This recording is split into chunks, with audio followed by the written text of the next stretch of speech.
Samakan frekuensi kita dengan frekuensi ilahi. Gimana caranya? Coba.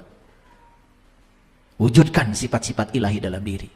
Maha pengasih, maha penyayang, maha luas, maha sabar, maha lembut.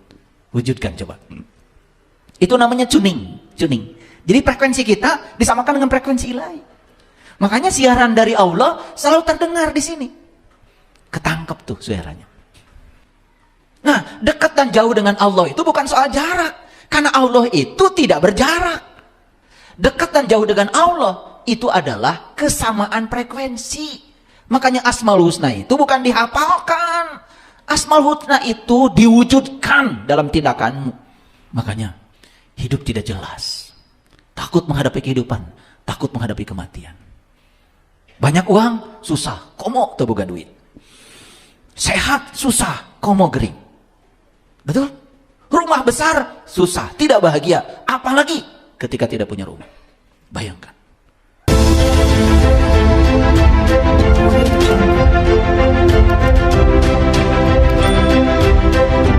Pertama, apa tadi? Jangan mimpi. Berarti sudah membatasi. Itu yang dipancarkan semesta. Kita lupa kalau kita sedang jadi garpu tala. Dan garpu tala yang bergetar di semesta ini, yang sama frekuensinya dengan ini, itu yang akan datang. Makanya terus saja berada pada kondisi yang sama. Yang kedua, buat makan aja susah. Makannya susah? Susah. Tambah lagi yang ketiga. Ya. Apa tadi?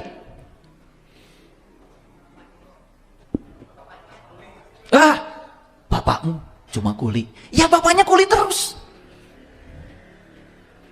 Pernah mengucapkan itu? Oke. Dari mana ucapan itu? Bukankah dari sini? Dari sini dan dari perasaan kita sendiri.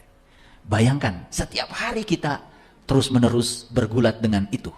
Kita tidak sadar kalau diri kita adalah sumber getar dan kita sedang menggetarkan yang di luar diri kita. Makanya akan hadir dalam kehidupan kita hanya itu saja. Sementara kita berpikir berkelimpahan, ingin uang banyak, ingin, betul? Orang-orang lain baik, ingin sehat, tapi yang dipancarkan ke semesta yang sebaliknya. Makanya heran sekarang itu, ya. Ada orang ngajarkan ini doa mustajab, tidak mustajab. Doa dikabul, tidak dikabul. Dikabul, tidak dikabul doa itu bukan tergantung kepada kata-kata doanya. Bergantung pada pikiran dan perasaanmu. Karena itu sebetulnya sumber utamanya. Jadi doa yang diucapkan dalam bentuk kata-kata itu hanya afirmasi saja. Tetapi apa yang kita katakan, kalau dinegasikan oleh pikiran dan perasaan kita, buat apa? Contoh, baru aja berdoa, ya Allah, limpahkanlah rezeki kepadaku. Itu kata-katanya. Begitu anak bilang, Bu, tadi ada orang lewat, sepeda motornya bagus. Pengen, Bu. Jangan mimpi. Uang dari mana? Buat makan dia susah. Padahal baru saja berdoa, ya Allah limpahkan rezeki. Kenapa sih ngomongnya, nanti kita bisa beli. Nanti ada waktunya kita bisa beli. Bahkan saya ajarkan pada anak, kamu juga nanti kalau sudah besar, pasti bisa beli. Kenapa sih tidak dipilih kata-kata yang mendukung doa kita? Itu yang tidak disadari. Karena hidup tanpa kesadaran. Akhirnya cari buku di toko buku. Kumpulan doa-doa mustajab. Lah yang nulis bukunya aja tidak mustajab. Karena saya pernah punya teman nulis kumpulan doa-doa mustajab. Mohon maaf. Susah hidupnya. Itu buku hanya untuk dijual pada orang lain dan tidak diamalkan oleh dirinya. Makanya suatu saat saya ajak diskusi dia. Saya ubah pikiran dan perasaannya. Kepada dia dimasukkan pikiran positif. Sampai sini mengerti? Oke. Nah, kenapa judul ini menjadi penting? Kenapa kita harus paham bahwa semesta ini adalah garpu tala kosmik? Karena apa yang kita getarkan lewat pikiran dan perasaan kita, itu yang akan datang ke dalam kehidupan kita. Coba sekarang diubah menjadi tanpa batas. Saya ini sekarang sedang mengalami satu kejadian yang luar biasa. Setiap hari ada orang datang ke rumah menawarkan tanah, menawarkan rumah, tiap hari. Dan ketika mereka menawarkan tanah, saya tidak mengatakan uang dari mana, tidak. Nanti kita lihat ya. Semoga saya bisa membelinya.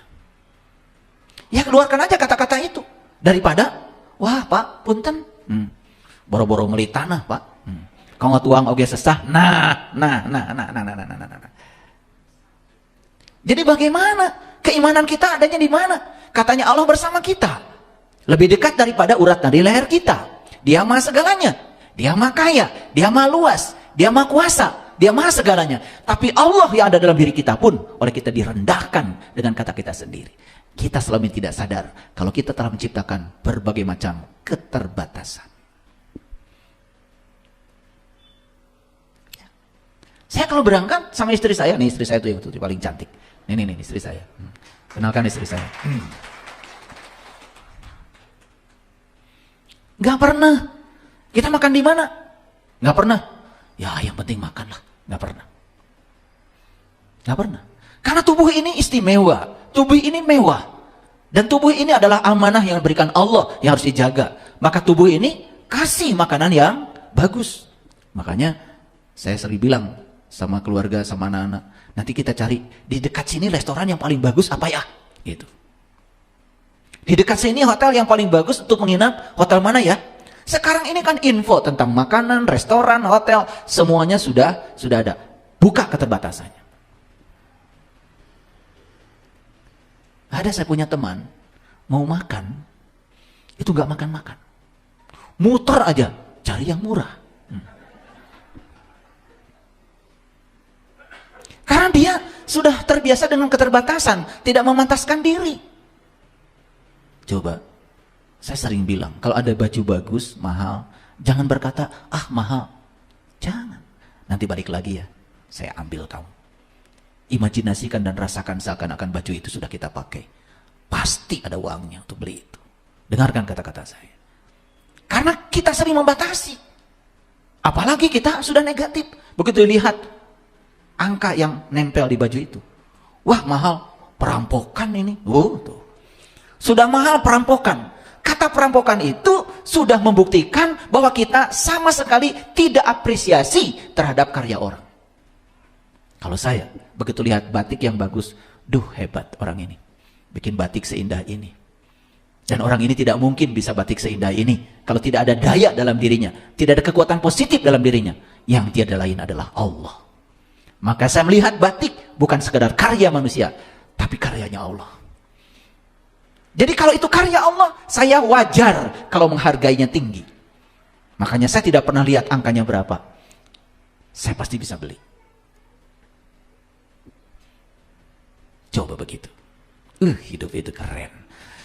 Ini yang saya ajarkan adalah pelajaran kesadaran. Bukan fiksi. Ini adalah pelajaran tentang sains. Ini ada ayatnya, ada di Quran, ini diajarkan. Cuman selama ini kan kita terlalu sibuk dengan idgham biguna, idgham biguna, ikhfa. Terlalu sibuk dengan itu. Lalu isi Quran sampai nggak pernah tahu. Kalau sudah melengking suaranya dan panjang pendeknya bagus, udah selesai. Rasanya sudah cukup beragama. Padahal baru baca. Pesannya belum nyampe. Hudannya belum nyampe sama kita. Sedangkan Al-Quran itu adalah hudan. Zalikal kitab la raiba fihi hudan lil muttaqin. Kalau cuma dibaca saja, terus hudannya kapan? Pesannya kapan? Makanya Quran itu hebat. Setiap bab Quran diberi nama surat. Yang namanya surat itu kan berarti ada pesan dong di dalamnya. Sudah ketangkap nggak pesan surat Al-Fatihah?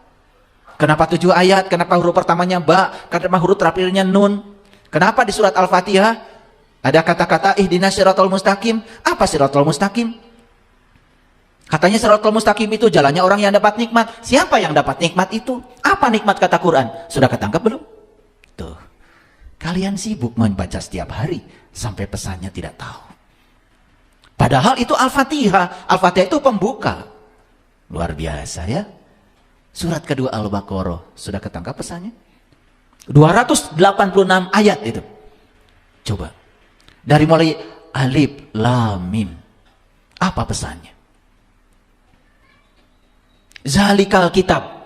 Itu kitab. Mana kitabnya?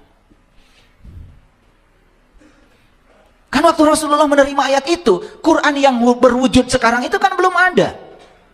Sedangkan kalau mengatakan itu kitab, berarti barangnya harus ada. Nah yang disaksikan Rasulullah, kitab yang mana? Kan Quran yang sekarang bungkelekan di depan kita itu belum ada. Tetapi Allah mengatakan zalikal kitab, itu kitab la raiba fi. Nah, kitabnya tidak mungkin tidak ada. Karena kalau saya bilang ini gelas, kan gelasnya harus ada. Kalau saya bilang ini laptop, laptopnya harus ada. Betul? Coba kalau saya bilang ini orang tua saya, gak ada kan? Pasti kalian bubar. Betul nggak? Ini tidak ada masalah apa mungkin dengan saya. Betul nggak? Bilang ini orang tua saya, orang tuanya nggak ada. Kan bilang ini tuh harus ada barangnya. Betul apa tidak? Apalagi kalau belajar ilmu tafsir. Zalika itu bisa ini. Dari itu menjadi ini saja, itu kan ada proses. Kalian lihat sumur, ada air, jauh, kan bilangnya itu air. Kalau sudah di ember, bilangnya ini air. Nah dari itu menjadi ini saja, kan harus ada upaya. Coba kalau didalamin, keren banget. Cuman kita tidak sampai situ ngajinya.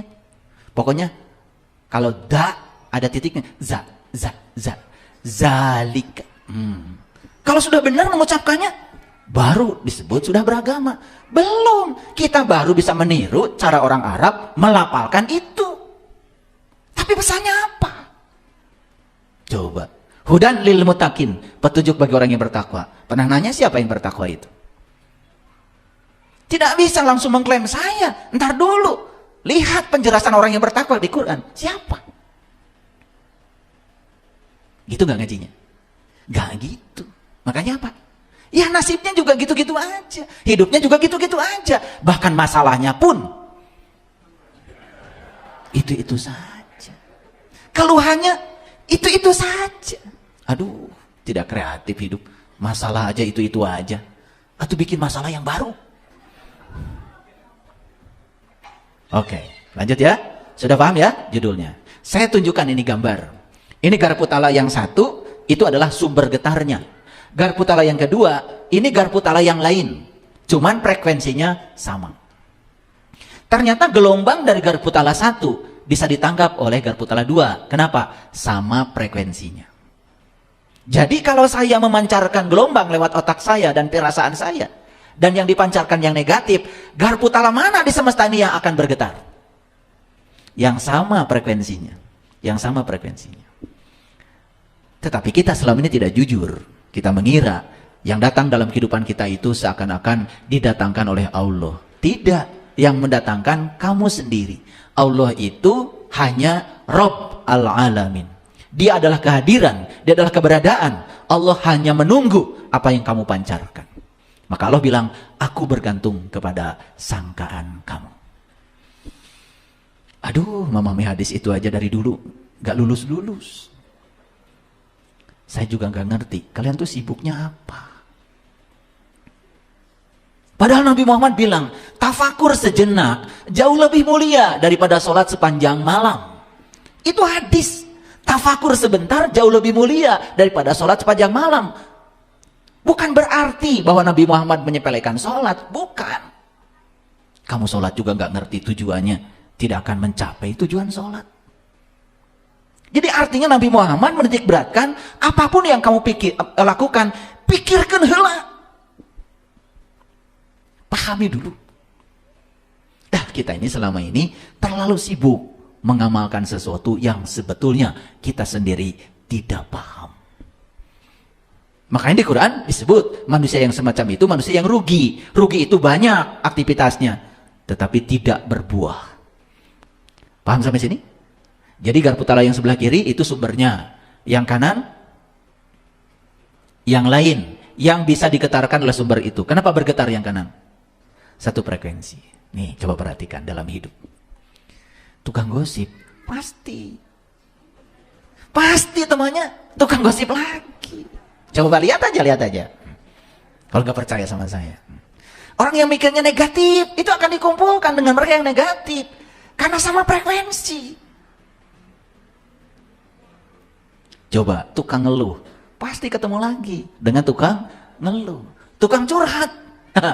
Pasti bakal ketemu lagi tukang curhat. Coba perhatikan. Cuman kita tidak memperhatikan itu. Ketika kita mengubah diri kita di frekuensi yang berbeda, saksikan saya, yang hadir di kehidupan kita, orang-orang yang frekuensinya berbeda.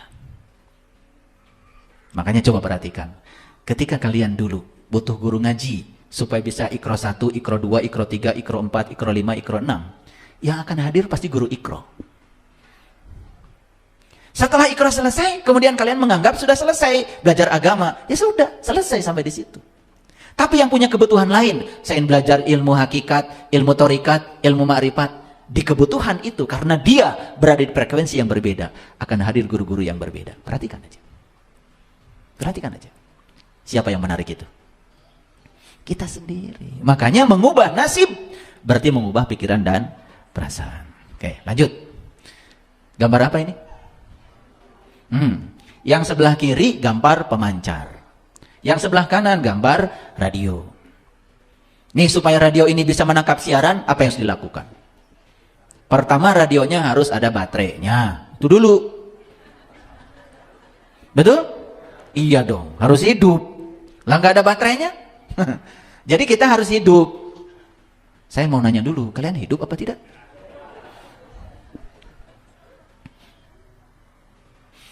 Cirinya orang hidup itu cuma satu, tumbuh dan berkembang. Sekarang saya tanya lagi, kalian tumbuh dan berkembang tidak? Mulai bingung. Atau difokuskan pertanyaannya, kalian sabarnya numbuh nggak? Kedewasannya numbuh nggak? Cara menerima kenyataan hidupnya numbuh nggak? Nah, itu hidup baru. Kalau yang cuma bisa senyum, bisa ketawa-ketawa, jalan ke sana, jalan ke sini, tapi tidak berkembang kedewasaannya, tidak tumbuh keimanannya, tidak tumbuh ketakwaannya, beki kolot atau beki bebudaken, cek saha. Kalian tumbuh. Tumbuh itu cirinya, hidup itu cirinya tumbuh. Awas. Udah jawab sendiri ya. Hidup apa tidak? Syukurlah. Jadi radionya harus hidup. Berarti harus ada baterainya. Baterai itu disebut spirit, energi. Nah, dalam diri kita ada baterai. Cuman baterainya itu macam-macam nih, ya.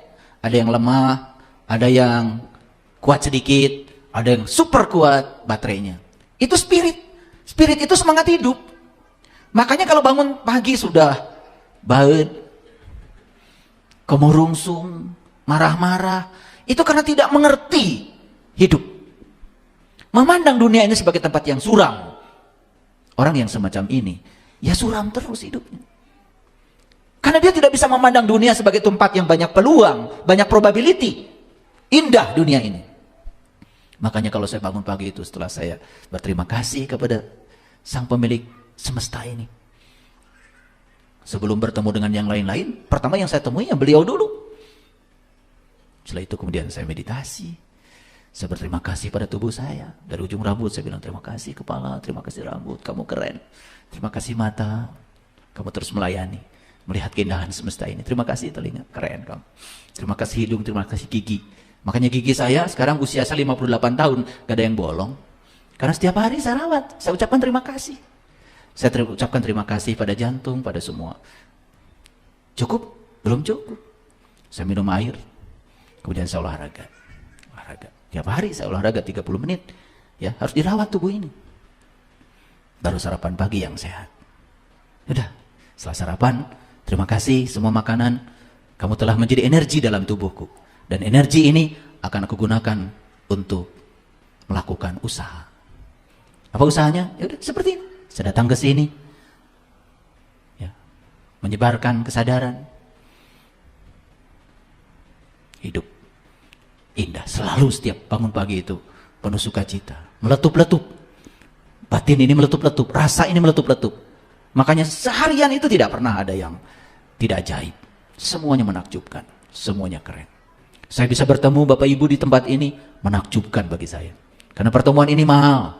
Belum tentu besok lusa kita bisa bertemu seperti ini lagi. Hari ini adalah hari yang sangat penting bagi saya. Saat ini adalah saat yang paling penting bagi saya. Dan sekarang saya bersama dengan orang-orang penting. Siapa orang penting? Orang yang sedang menghidupi hidup saya saat ini. Ini akan menjadi sejarah. Penting. Maka lakukan tindakan penting pada orang penting. Jangan pernah menyakiti siapapun. Jangan pernah merugikan siapapun. Jangan ada lagi kata-kata yang terucap lalu membuat orang lain berkurang kebahagiaannya.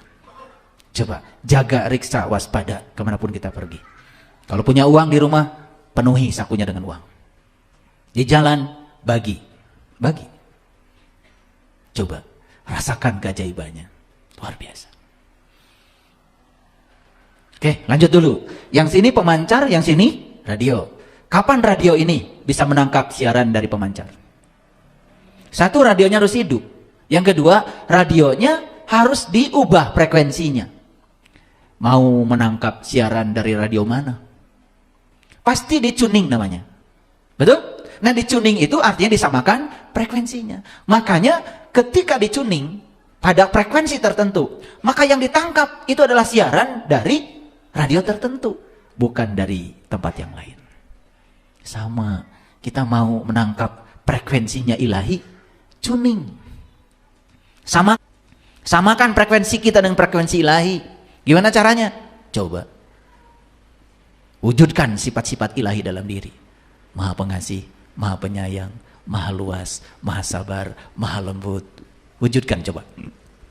Itu namanya tuning. Jadi frekuensi kita disamakan dengan frekuensi ilahi. Makanya siaran dari Allah selalu terdengar di sini. Ketangkep tuh suaranya. Tapi siaran dari dia tidak berupa kata-kata. Mewujud menjadi pemahaman. Ujuk-ujuk paham aja. Disebutnya intuisi. Kenapa itu bisa kita tangkap? Ada resonansi kita dengan dia. Kan dia bersama kita. Lebih dekat daripada urat dari leher kita. Jadi prinsipnya sama seperti prinsip Garputala tadi. Cuman ini gelombangnya gelombang elektromagnetik. Kalau Garputala tadi itu gelombang mekanik, namanya gelombang bunyi. Nah, perhatikan ini. Ini cara kerja HP. Jadi itu pemancar tuh yang sebelah sana itu pemancar. Yang sebelah sini itu adalah intensitas dari gelombang elektromagnetiknya. Yang sebelah sana excellent tuh. Yang dekat dengan sumber excellent. Agak jauh sedikit good. Nah, agak jauh di sini ya poor. Sudah mulai lemah signalnya. Nah, yang paling jauh no signal. Saya mau nanya, pernah nggak kita berada di no signal? Aduh, nggak ada sinyal. Betul? Mengeluh? Mengeluh. Kirim berita gosip nggak bisa. Padahal dia penting banget nih.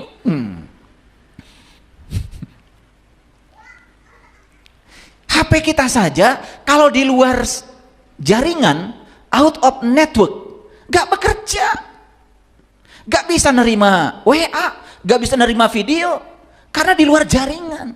Ini HP.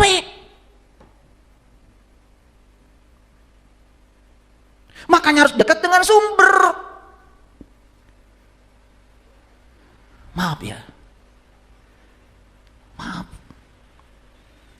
Banyak orang yang tidak sadar kalau dirinya ada di luar jaringannya ilahi. Maka lost control. Marah-marah, menipu orang, berbuat jahat, korupsi, merugikan masyarakat. Itu berarti dia sudah keluar dari jaringan, out of network.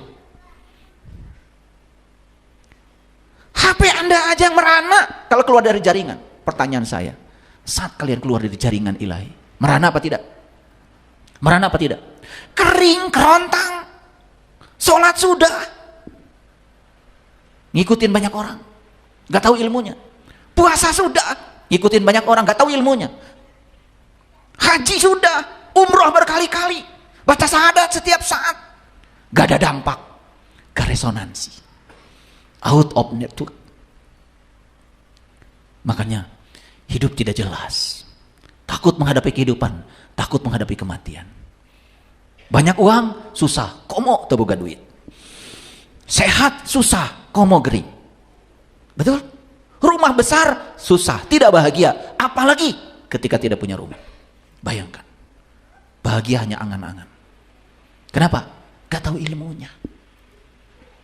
Dikiranya bahagia itu kalau mendapat. Hadirin, mendapatkan sesuatu itu bukan bahagia. Mendapatkan sesuatu itu artinya senang. Dan senang dengan bahagia beda. Bahagia itu melepaskan. Punya uang 100.000, makan sendiri di restoran, gak bahagia. Tapi 100.000, makan dengan teman, beli nasi bungkus, 10 bungkus, walaupun cuma 10.000, makan sama-sama. Dan orang yang tadi tidak punya makanan bersama kita makan, lihat senyumnya pada mereka. Itu bahagia tuh begitu, melepaskan. Makanya bahagia itu tangan terbuka. Tangan terbuka itu adalah pengorbanan. Tangan tertutup, Ini keangkuhan. Yang lebih bodoh lagi manusia, tahu kalau memberi itu membahagiakan, tapi tidak melakukannya. Lebih bodoh lagi manusia, tahu ilmunya, tetapi tidak melakukannya. Tahu kalau korupsi itu merampok hak orang lain, tapi tetap melakukannya. Itu orang yang paling bodoh. Gak ada artinya hidupnya. Saya yakin, semua koruptor itu tahu kalau korupsi itu haram, tapi dia melakukannya. Itu bodoh banget. Kalau orang yang tidak tahu melakukan, tidak bisa dihukum. Tapi kalau orang yang tahu melakukan, disitulah hukuman akan datang, disegerakan karmanya. Perhatikan ini. Ingin di mana? Excellent, good, poor, no. Di mana? Excellent. Dekat-dekat dengan sumber.